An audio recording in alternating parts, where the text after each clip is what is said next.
Who knows what Jay-Z, J.K. Rowling, Bill Gates and Oprah Winfrey all have in common? Okay, I will tell you then. They have all overcome failure in one shape or form to go on to gain success in their respective careers. Welcome to My Perfect Failure. Join us as we delve into the world of our perfect failures. We will interview, explore, and discuss how our perfect failures can lead us to success. Join us and tune in. Welcome everybody to another episode of My Perfect Failure. Today, I'm super excited because I have an amazing guest for you. So, my guest today is a risk taker, non-conformist, rule breaker, and maker who believes nothing is impossible, which I love. I love this already. So, literally, this is ticking every box. She's also an authentic and internationally renowned motivational speaker, best-selling author, law of attraction guru. Another box ticked, more boxes ticked. Her mission is to empower 10 million people and adults and kids all over the world to lead lives fulfilled with joy, happiness, and passion. Their lives they were destined to live. So that's multiple boxes ticked. She is the co-founder of the revolutionary personal development company Mind Movies. So a very, very, very, very warm welcome to My Perfect Failure, Natalie Ledwell. How are you, Natalie? I am fantastic, darling. How are you? I'm very good. I'm very good. So reading that, your bio, and that's literally a fraction. I did say to you before we hit the record button, I've condensed that.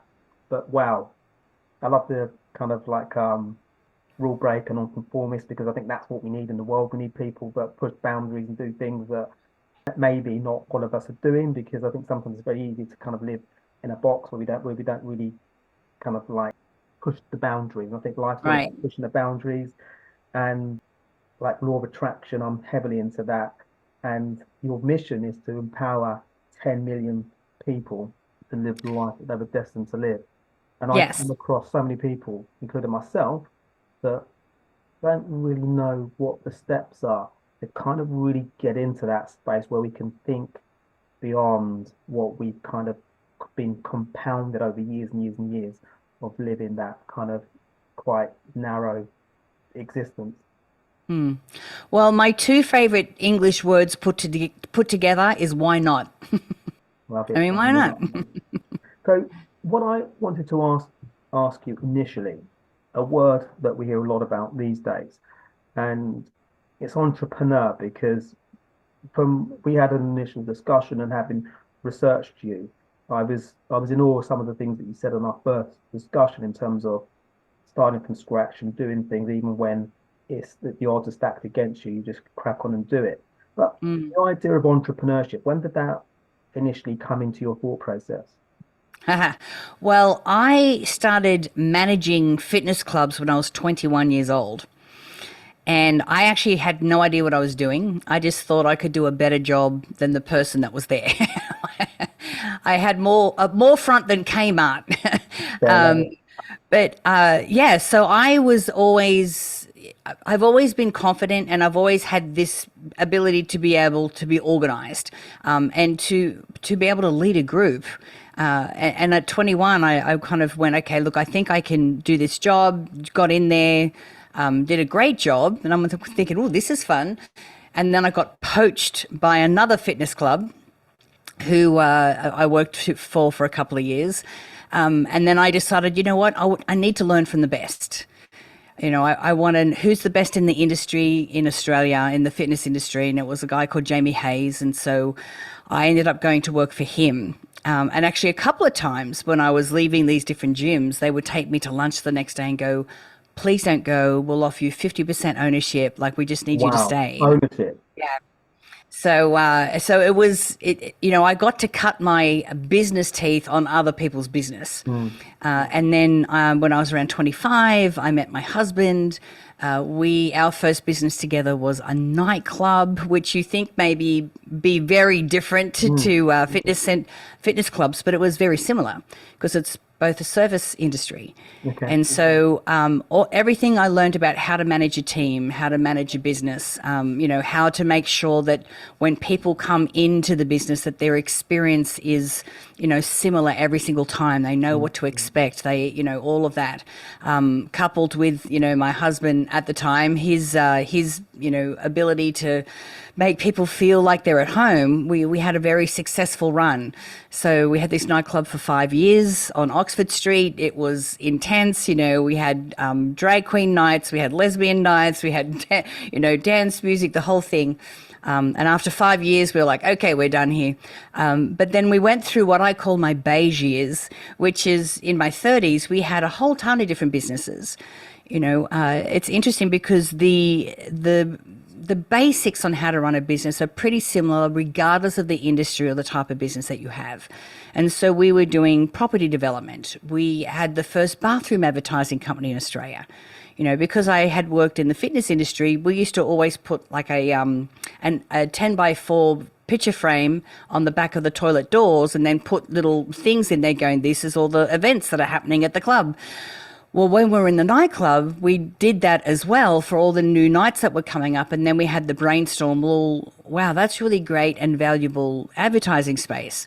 And so we, went around to all of the clubs and pubs in Sydney, got them to sign into a lease so that we could lease that space on the back of the toilet doors, and then started getting advertisers. So, and that was just an idea that we had. And we ended up getting bought out by one of the big advertising companies in Australia. But we had, coffee franchises and health food businesses, and we were making alcohol at some stage. We were making schnapps, and it was just, we had our fingers in a lot of different pies, and we had varying degrees of success. But for me, I kind of felt like we were going through the motions. Okay. The businesses were great. We were making a bit of money. It was fine, but it's like nothing is fulfilling. In fitness, I really felt like I was making a difference.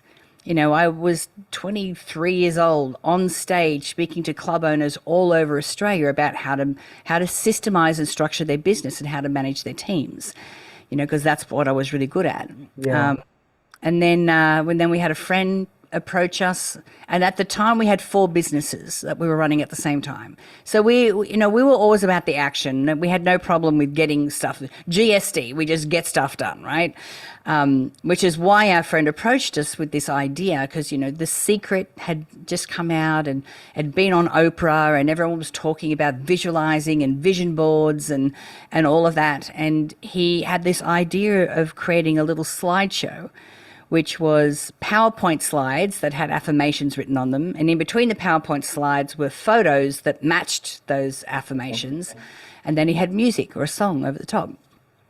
And it was like this dynamic moving vision board. And Ryan was our friend's name. And I remember watching his movie the first time and getting goosebumps and thinking, wow, dude, this is amazing. And he was a young 30-something single guy so he had like girls in bikinis and hot cars and everything. Nothing that I really, was aligned with, but I understood and recognized the power of that movie. And then he approached us with the idea of setting up the website and selling the instructions for people around the world to make it. And as I said, we had 4 businesses. We had no time. Glenn, my husband at the time, could hardly turn on a computer. And I didn't even know what YouTube was. Like, we spent no time online. And he's like, that's okay. I'll teach you. But the reason he really wanted to be in business with us is because we're GSD. We just get stuff done. So, yeah. Fascinating. So there's lots of things that are percolated in my head.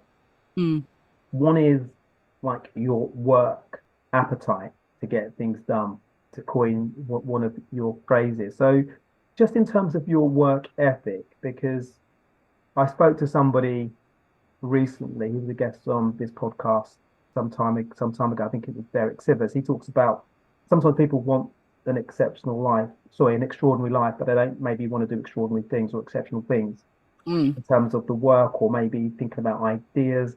And I just thought about you. You're doing exceptional things. You're thinking outside the box. You're doing these things to kind of really give yourself access to the life that you want. So where does that come from you? Well, my motto to life has been bite off more than you can chew and then just chew like hell. Okay. So, but it's not enough.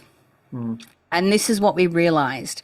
Like I said, we had varying degrees of success in our businesses, but it wasn't until we, applied the GSD portion with the law of attraction portion, with the, daring to dream something big, getting clear about that, crystallizing what that looks like, and describing it in a mind movie, visualizing every day, believing that we could do something bigger, not needing to know the entire plan before we started to take action, understanding that when you are in alignment with your thoughts, your actions, and your emotions on what it is and that end result that you're working towards, and you couple that with the effort, when you couple that with the action, then incredible things, serendipitous things will fall into place for you that you could never have planned for.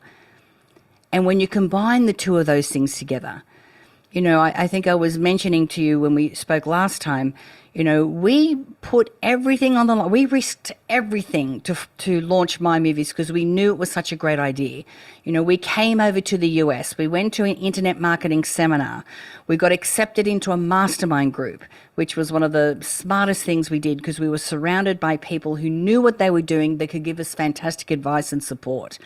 We worked our tails off. We were like 10 hours a day in this little 2-bedroom apartment under the flight path of San Diego Airport. We did everything that we had to do to get that done.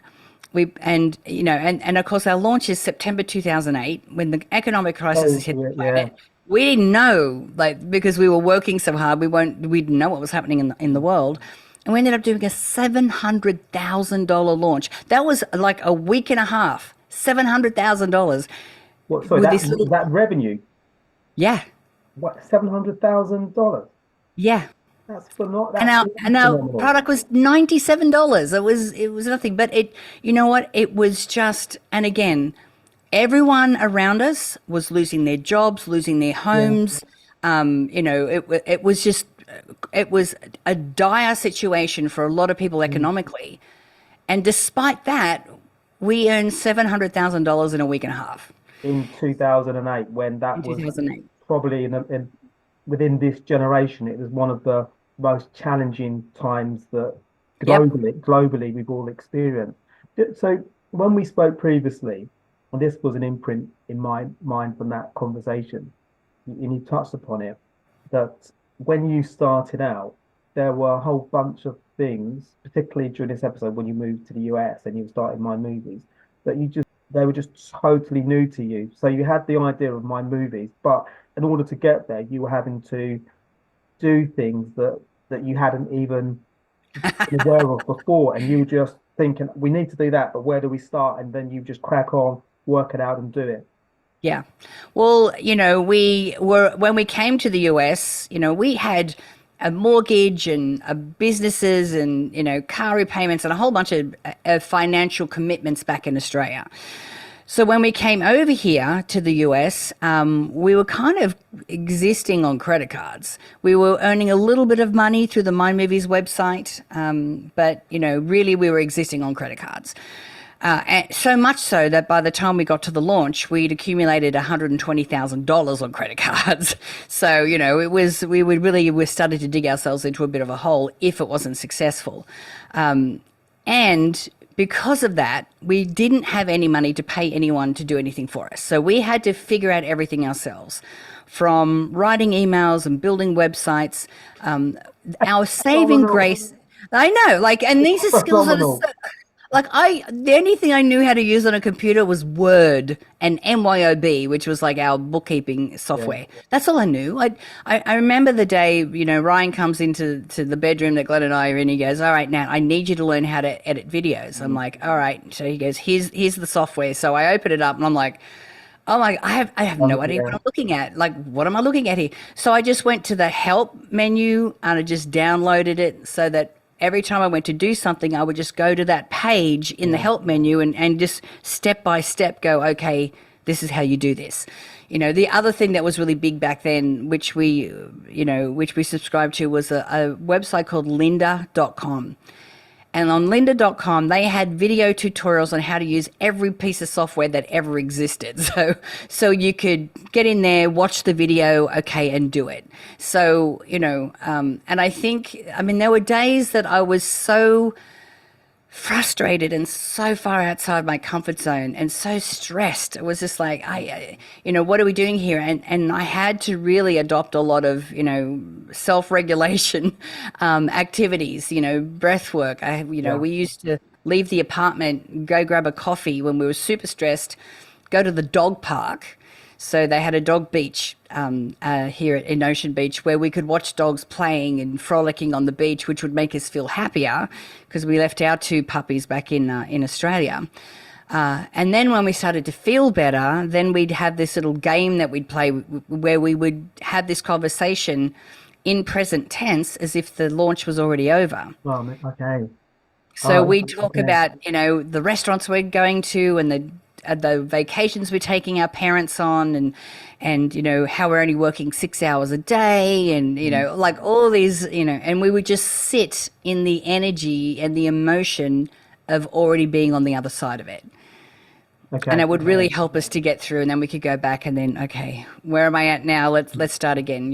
You have to come back and look at it with fresh energy and fresh eyes, Okay, so I love that statement that you just referenced about how you must visualize that sort of the launch was over and you had this wonderful life, because the title of this episode, Design Your Life Before You Get There, and which I got from you from reading and listening to your content. So that really inspired me, because I think that for a lot of us, we don't really think about our ideal life. We kind of exist. So the ideal life that we really want, probably we think is entirely untouchable, unreachable. And we'll get into my movies more in a second, and Law of Attraction. But I love this work because it's really given us access to hope and to fulfillment and actually a totally different reality than we're potentially living at the moment. Can I just quickly go back to? I'm fascinated. You guys arrived in the States, went to the conferences and so forth, and you were inspired by what you I guess read and who you met and whatnot, and then you were working on your launch,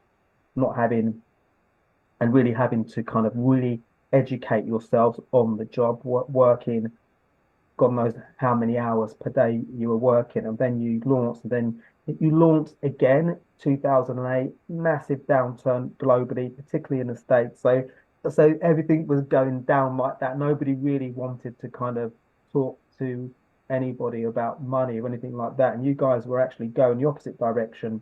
You're about to launch and you hit 700K.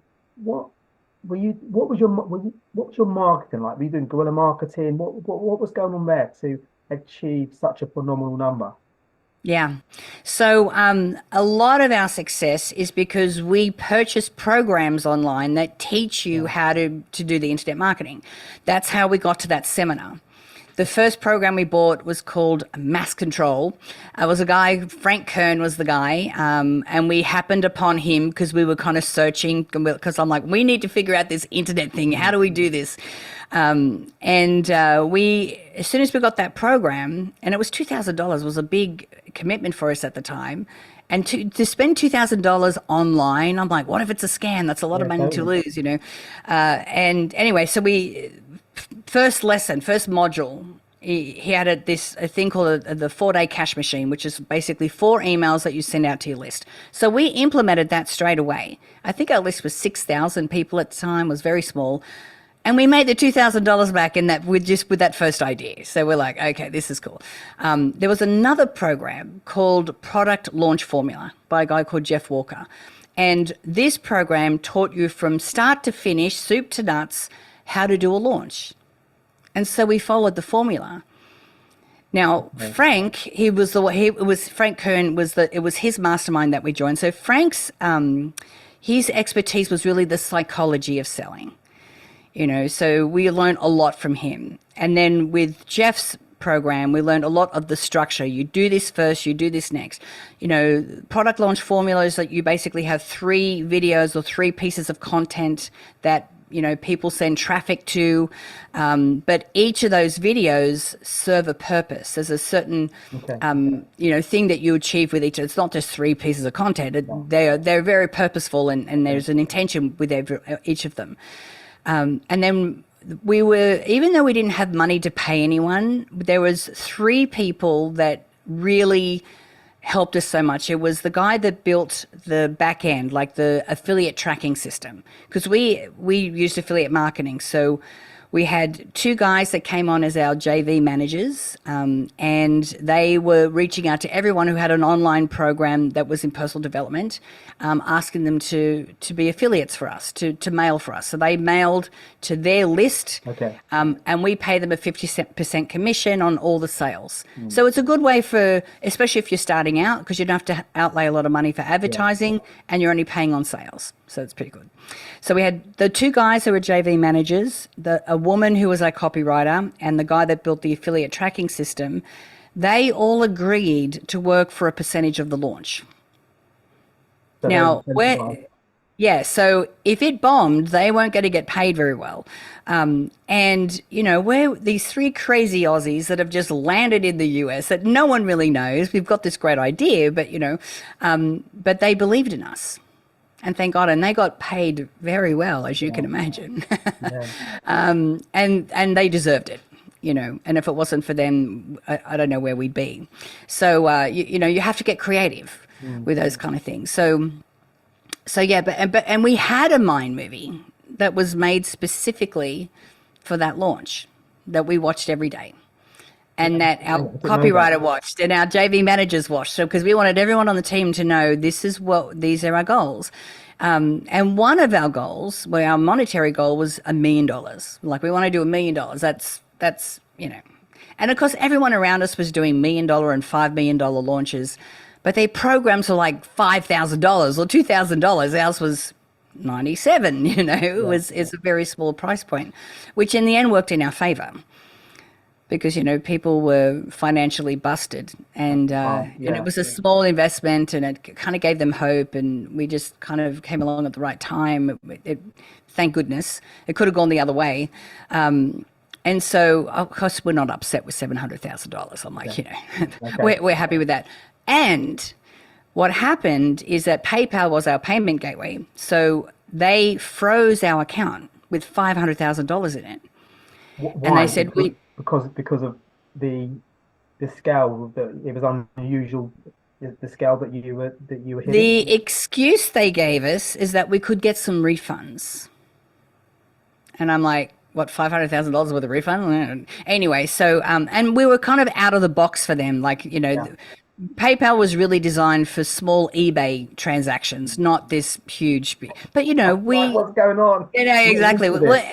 When we had a relationship with someone there, and we're keeping them up to date with everything that was going on, we did over exaggerate the money we were going to take, but I don't think they believed us until it happened. And so every time PayPal said that they would release the funds, they kept changing their mind. So this went on for 6 months. Now we've got 120 grand on credit cards. We have to pay our affiliates 50% of the sales that they made, but all the money's sitting in an account that we can't get to. So in the end, we ended up getting an attorney who was part of the mastermind group with us. And man, Denise, she went to town on these guys. And the next day they released the funds. Now, we're an Australian company, so we had to transfer the money back to Australia. And because of the economic crisis and everything was happened, we earned around $250,000 in the exchange rate getting the money back to Australia. So we did around $1 million Australian. And it is not the way that I would ever, recommend anyone do it, but we still hit that mark. So I think, what I'm trying to say is that unless you conceive it as a thought, unless you even put it out there as a desire or something that you want, then you'll never make it happen. But if you do, and then you do think about what that is and what that looks like and what could possibly be for you, you are going to have your socks blown off with how things can show up for you. Okay, no, fantastic. So for people that are watching, listening to this, that may not have a background in law of attraction and mind movies, could you maybe give us a little intro to what that is so that they can maybe envisage how it can, you've given a lovely summary anyway, but they might be able to join the dots in terms of how they can actually add it to what they would really want from their lives. I can go a step further and give them the specific steps I need to take to be Amazing, able to implement. How's amazing, that? amazing. I'm so pleased that I'm recording this because I will be coming to this very section. Yeah. So, okay. So when we talk about law of attraction, we talk about wanting to be resonating or vibrating at the same frequency as the things that we want to attract, which is a very esoteric kind of a concept. So you go, okay, we live, everything is made up of energy. You, me, the seat, the desk, everything. We're all resonating at different frequencies. Light is a very high frequency. A desk or something solid is a very low frequency. So for us to change our resonance, to change our frequency, like how do I change my frequency to match something else or match the things that I need to attract that and make it happen?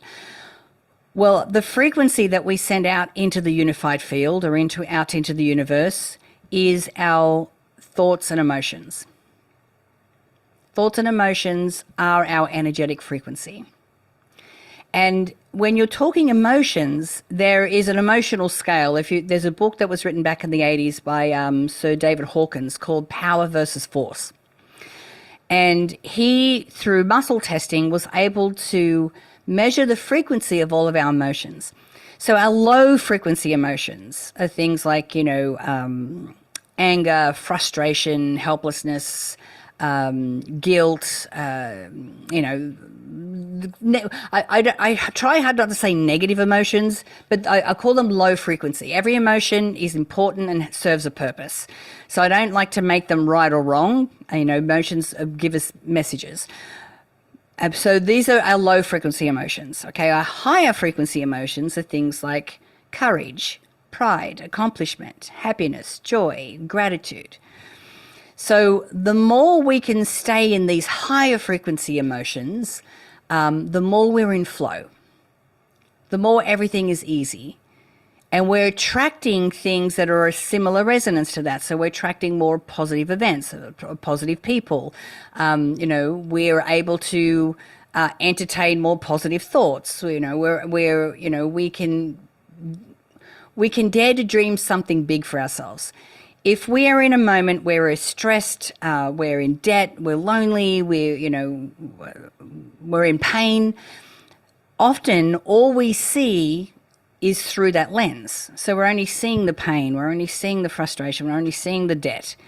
But we need to resonance, like a vibrationally get ourselves out of that so that we can really believe that we could achieve something different. So a daily practice of making yourself feel good is really important. And it could be gratitude's a great way to get into a higher frequency emotion. And you can make a list of all the things that make you feel good. Listening to music, walking the dog, driving in the countryside, whatever that is. But make sure that you're peppering your day with all these little things that are helping you to feel good. Gratitude's a great way to do this, especially, if you've got a pretty stressed job, you can set yourself an alarm on your phone so that when it goes off, you have to stop, drop, and then be grateful for something in that moment. So you're shifting your attention and your energy into something that's putting you into a higher frequency. So before you even sit down and think about what you want your life to look like, you've got to make sure that you're in that high frequency first. Very, very important. The next thing is I set an intention. And this is kind of my promise, my line in the sand. This is no matter what, this is going down. And I write out an intention statement, which is what I want and why I want it. So, it could be something like, I have an outrageously successful business, helping people change their lives around the world. and then this enables me to travel and to, and to give to charities and to whatever it is, what you want to do. I write that out, stick it on my mirror in the bathroom for the first 2 weeks. 2 weeks, I will look at myself in the mirror, recite that affirmation while I'm looking at myself in the eyes. And energetically, you're already changing your frequency. And then the next thing is you kind of got to get clear what that looks like. And this is where I make my mind movie. And so I write everything in affirmations because I'm using positive language.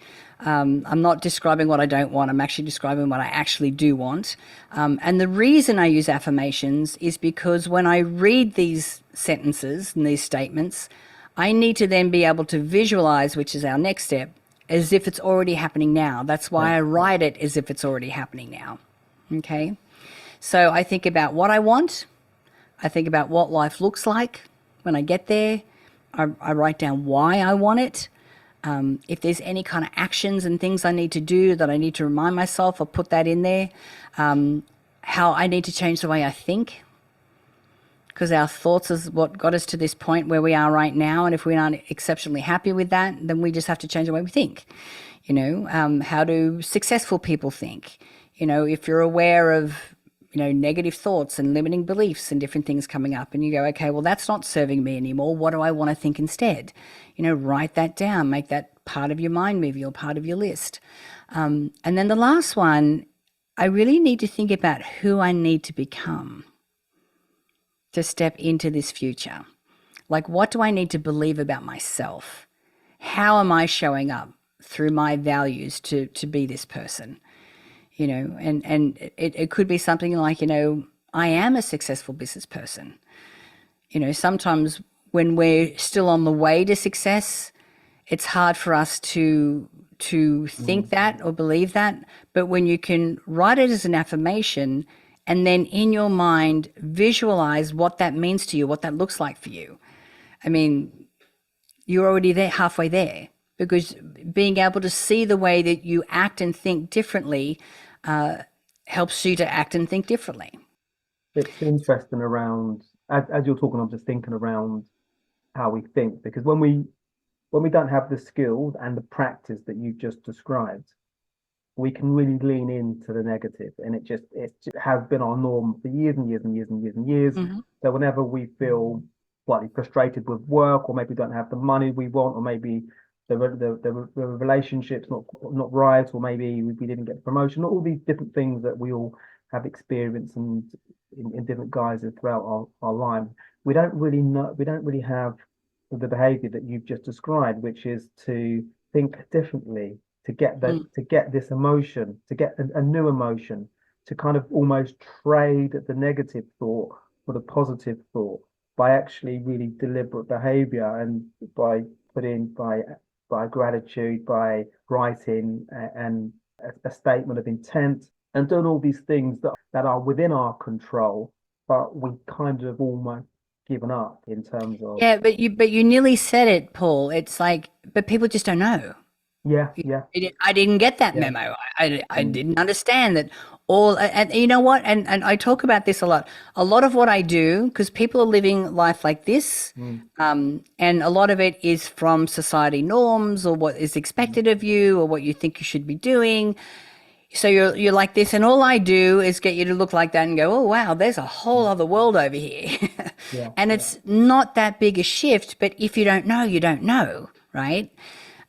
So understanding that. So, okay, so we understand, we're clear about what it is that we want. The visualization piece is really important, because if you can't see it in here, then you're never going to make it happen out here. And what I recommend is that when you do visualize, because sometimes you go, okay, I want to be wealthy. You go, great. And you go, visualize that. And then you, in your mind, you're like, what does that look like? It's a bit disjointed. I always recommend that you choose one moment that you will experience when you have that wealth or that successful business or that love or the health or whatever it is that you're looking for, and really dimensionalize it as if it is happening now. So rather than seeing yourself as a character in a movie, you want to experience it with all of your senses. What are you seeing? What do you taste? What are you touching? What do you feel? What do you smell? What are all of those things that are happening in that moment, and make it as real as possible, because I'm telling you, when you have a vivid visualization like that, your subconscious mind doesn't know the difference. It doesn't realize it's not actually happening now. But what that does is it starts to create these new neural pathways in your brain. Now, our thoughts that travel from our subconscious mind to our conscious mind travel along neural pathways. Now, if we've been thinking all of our lives that, we'll never be successful, our parents weren't successful, why would I be successful? I don't deserve it, I'm not worthy, whatever that is, they travel along pretty strong neural pathways in our brain. So that every time we stretch ourselves or dare to dream that we could have something better in our lives, these are the thoughts that keep coming through. These are old programs that, were put in there when we were quite young. So creating these new neural pathways that has these new thoughts that are in alignment with this new future that you are creating in your mind, it naturally starts to change the way you think. The way you think naturally starts to change the way you act and the actions that you take. And because you're in alignment, you also feel differently. So when you're doing that visualization, it's not just what you see. It's more importantly what you feel. So what are you going to feel when you're there? Are you going to feel happy? Are you going to feel joyful or grateful? Are you going to feel accomplished? Are you going to feel pride? Maybe you just feel relief.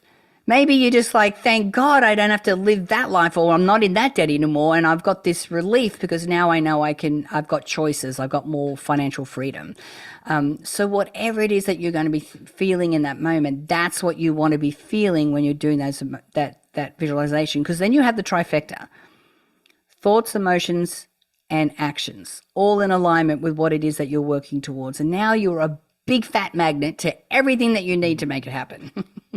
It must be, from your perspective, doing this a number of years now, transformations that you've seen with people that come in, and they come in as they are, but then they get introduced to a new potential, different daily practices they can do. You bring it all together and then they get access to a different world. What's that like for you? It's what makes me get out of bed in the morning. It's my purpose. Like I was mentioning before, my beige years, like the 30s, where I was just going through the motions, blah, blah, blah. And I think I've always known that there was something, I was meant for something bigger. I remember having a moment standing on the floor in the nightclub going, wait a minute, I'm not meant to be here. How did I end up here?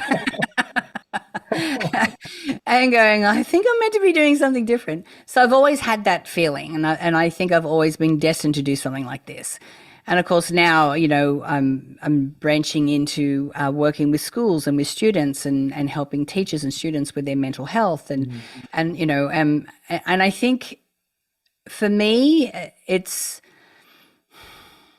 the whole reason I exist. I think maybe our purpose is always the same, that we want to live up to our potential, make a contribution, have fun, all of those kind of things. I think we all have the same purpose. But I think the mission of and how that manifests as our mission at the time can change. It doesn't have to be the same thing all the time. It can always morph into something different. But for me, that it's the complete reason that I'm here. Well, I did say in the sort of the intro that, your mission is to empower 10 million adults and kids all over the world to lead a lives fulfilled with joy, happiness, and passion, the lives they were destined to live. And I said at the outset that I love that tick, tick, tick, because I just think we all see it globally. Maybe even we've seen it within ourselves, where we don't have the tools because, to your point, we don't know. We've not come across this stuff before, that we actually can access that, but it's adopting some behaviors that we just aren't familiar with. So that's why I was delighted that you agreed to come on the show, because I really want to amplify what you're doing. Obviously you're already out there, but if I can be a small cog in that experience, so more and more people get access to this, I just think it's amazing.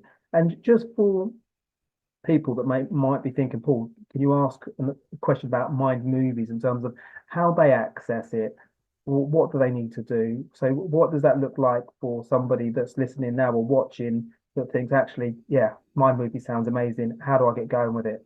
Yeah. Well, I always recommend that you start with downloading some pre-made My Movies first.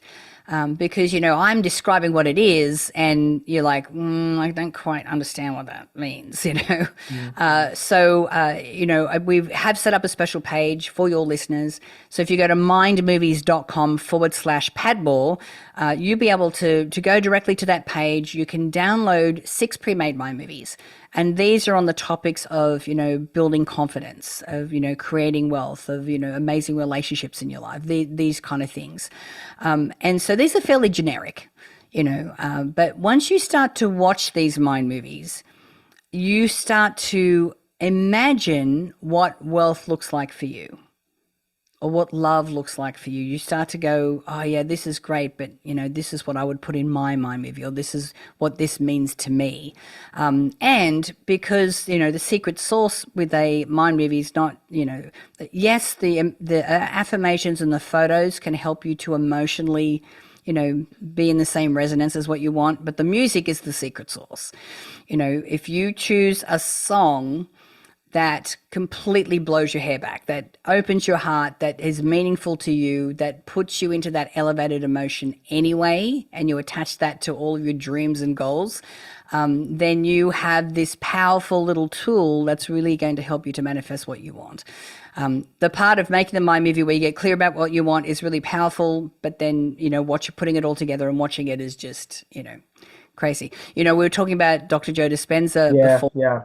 I had coffee with him a couple of weeks ago, and we were talking about, we're bringing out a new version very soon. It'll have some AI technology, and you'll be able to answer some questions. It'll make the mind movie for you. It'll be amazing. And Dr. Joe's like, well, yeah, but isn't the most important, powerful part making it? He goes, that was the most powerful part for me. And I'm like, it is, but you'll have a choice, Yeah. So, but yeah, I recommend that you go to mymovies.com/Padmore, download the free pre-made My Movies, and from there we'll give you some information on if you want to get access to the software where you can make your own My Movies. But start there first. I think that's the best place to go.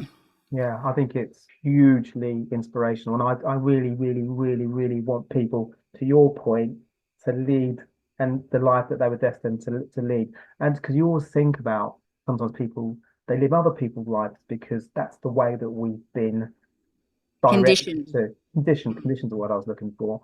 And that you only get one life. So by being more open, more aware, new skills, new habits, then we can get access to really the life that we were destined to live. And I just wanted to ask one question around people potentially being patient. This isn't something that you kind of you go to, you start this and you go to bed and you wake up and you're a different person. It's a practice that they should enjoy, embrace. Yes. So, after the visualization step of manifesting, there's 2 more steps. There's, taking action, which, best visualizations, sitting on the couch, do nothing. You actually have to be out there. You have to do the work. You have to take action. But the last step is what we call surrender.